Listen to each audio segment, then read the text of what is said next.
mayor walks into your business, you have the opportunity to tweet them or contact them on Facebook or Foursquare, and say like, hey, I want to give you a free item, I want you to save money, or I just want to say hello. And it's those little things that add up to an impression for the customer that this is a business I like. These are people behind these counters that are working. Yeah, maybe we can show a quick video actually. Oh, yeah. So one of the ways that we look at ourselves as different is we actually spend very little time focusing on what our competitors are doing. We build the product that we want to build, and we talk to our customers a lot, but we ultimately just build the product that we want to build. And we notice is that allows us to do a lot of things that maybe are different. So here's a quick video. This video is this is actually not even on our website yet, so this is kind of a preview that we can play really quick.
So could you share some of the early experiences when you were working with local customers and what it was like to first engage the customers?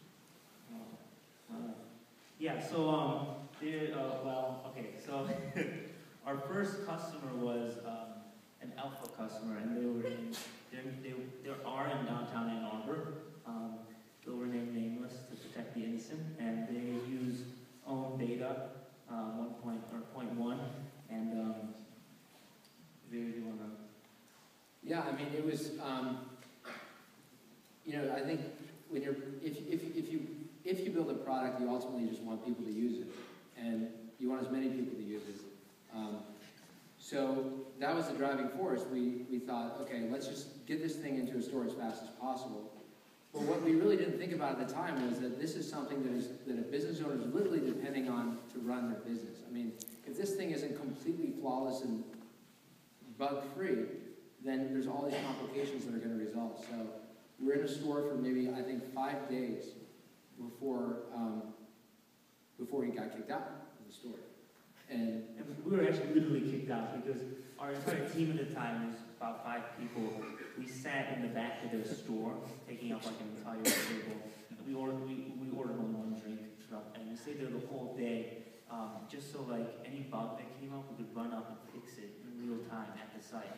And we thought we were providing like great customer service, but we were actually annoying them a lot, taking up customer space and not actually spending that much money in the store on products. And so they kicked us there, they kicked us out.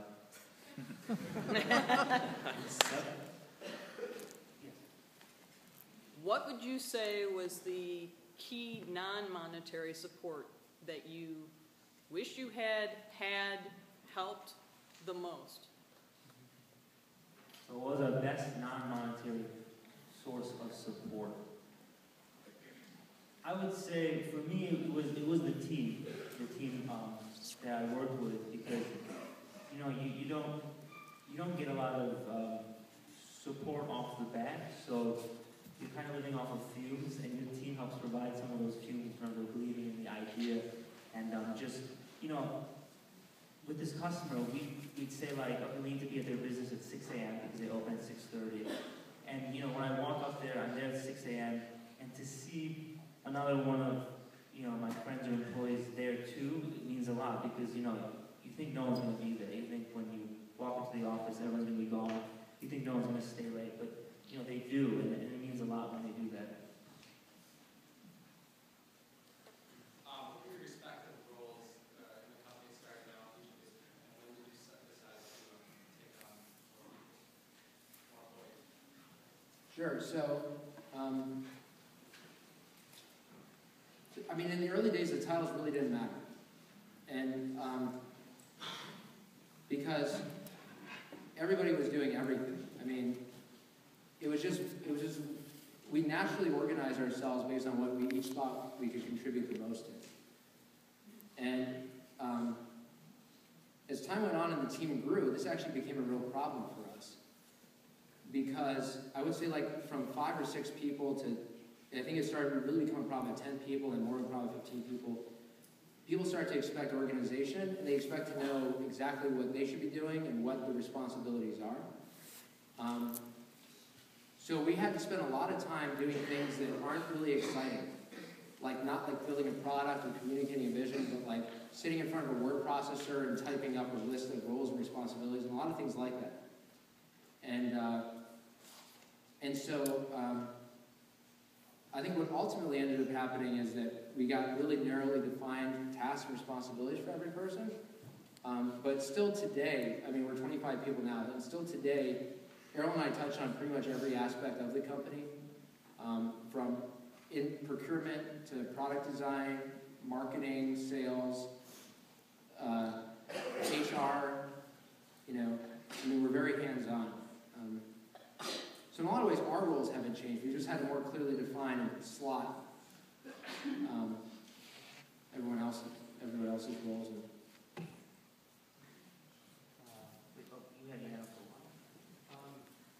It seems like you're focusing on coffee shops as your market. Do you plan on expanding that in the future, or you just going to stick with coffee shops? Yeah, so the market we're in right now is we're in a lot of coffee shops. We're in what we call sort of quick service retail. These are burrito places, ice cream shops, places that don't have table service, and in the food industry. And that's a great space because everybody eats, so everyone goes to these businesses a lot. And we thought we have a big impact with our product in that area. So we're starting there, and then we're sort of going to move into table service, full-fledged restaurants later. What kind of things did you guys do to raise money and get new customers? What kind of processes did you have to go through? Yeah, let's see. Okay. Very good talk about the raising money aspect. To get customers, this too. So we already had a long guide. The long guide to get. Yeah. So there was a point in time. This was probably December of 2010, and we were literally about to run out of money. This is after we took on a $50,000 loan through Spark, and we were going to run out of money. And we had this promise that we could secure another $50,000 through the First Step Fund if we could get 3 purchase orders. And at the time, we really had no reason to get a purchase order. The product was still not usable. We ran it off of a laptop. It wasn't even on a tablet yet. It wasn't even on a tablet. Basic business things like a cash drawer opening and a printer printing a receipt didn't work. So what ended up happening was I had my lawn guy actually called me up one day because it was raining, and he said, "Verdi, look, I'm really sorry I can't come cut your lawn today because it's raining outside, but I'm going to come on Thursday." And something really struck me about that. There was this moment where I was like, this guy's letting me know that he can't cut my lawn because it's raining. That's awesome, right? So I called him up the next day and I said, "Look, we're working on this thing. Can you come into the office and can you just check it out?" And he said, "Sure."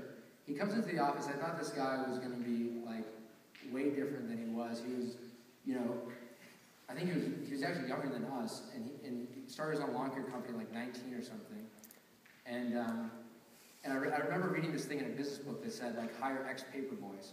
like they're really great people. And I was like, okay, well, this is a lawn guy, so it's kind of the same thing. He's starting his own company, self-motivated. And he came into the meeting, and within like 5 minutes, he said, oh my God, this is awesome. Like he had a second job at Grazie, where he was a waiter. And he said, this is awesome. He said, this addresses a lot of the things, a lot of the issues that I had at the point of sale system at Grazie. Like, it's difficult to use and all these things. So he signed on board, and within 2 months, he had 3 purchase orders to get the funding. But the issue was that we didn't have a product to deliver. So the purchase orders were for like 4 months after the date of the purchase order. So we got the purchase orders in just like December 27th, we got the purchase orders, but the product wasn't going to be delivered until April. And that helped us. And then after that, it was just refining the pitch. We were practicing the pitch a lot. You know, every single day we were practicing the pitch. We were going to every single pitch event we could.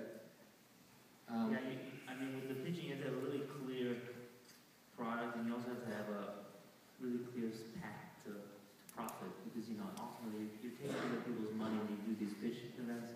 They want to see that, you know, you're able to build a big company. So, and then the other secret for that was we just, you know, Verdi pitched a lot. And you just go to pitch after pitch after pitch after event after event after event, and just sort of the idea of, if you have a big enough scale, you're gonna get something from somewhere. Yeah, so let's say this is before you start a company, and you're looking to add a person with specific skills to you. If you don't have any obvious connections you can work with, where do you start? Right. So the question is, if you want to find someone with a specific skill, but you don't know how to find them, or you don't have connections that can easily find them, how do you get started with that? Yeah. So we've had to bring on a lot of people with very specific skills. Video production, marketing, design, back-end development, front-end development, even operations now. And in a lot of ways, we didn't actually say we need to go find this skill, and how do we bring that person? How do we go find this person? How do we go start with the end goal and then work over? We didn't do that with people. So actually, the way it worked instead was we met a lot of people through connections. We met people every single day, as many people as we could, and we actually looked at the individual person and tried to think, where would they be the most helpful in the company?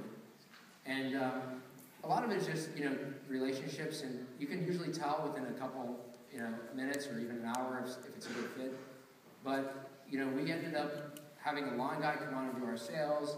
Erol, you know, we met. I was an unemployed history major. Unemployed history major. That's my skill set. We had doing design. and a person who did investment banking for 10 years is like running operations. Our first programmer actually didn't know half of the programming languages we needed in our product, but she learned them. So, you know, you look for that personality, the type of person. It's really kind of, yeah, but anyway. At what point do you guys feel comfortable from making the jump from having an idea to pursuing a business? Good question. So when did we make a jump from having an idea to building a business? Yeah, I think, you know, there always comes this point in time where you ask yourself, like, is it something that I want to dedicate myself to? And you know that it's like it's a narrow path, right? Because you know, like, if you start spending time on something, if you really want to keep pursuing it, it's going to take up more and more and more of your time as time goes on. So I think inevitably, like, everybody asks themselves that question about any idea that they come up with. And they probably weigh them against a lot of other things that they could be doing with their time. And the truth is, like, in our case, for example, I don't think there was ever, like, an aha moment where it really felt like, I'm going to make a conscious decision to pursue this over anything else. It was kind of like a siren call that when you went and did this other thing, it was like, it kept pulling you back. And that relationship ended up pulling us anyway, way into that, you know. But I think too, a lot of it is just being honest about, you know, do I care enough about this that I feel like the world needs this thing? Does the world need this thing? And if I don't do this thing, will somebody else do this thing? And if you feel like no, then it almost feels like you have to go do this thing, right? Because the world needs it.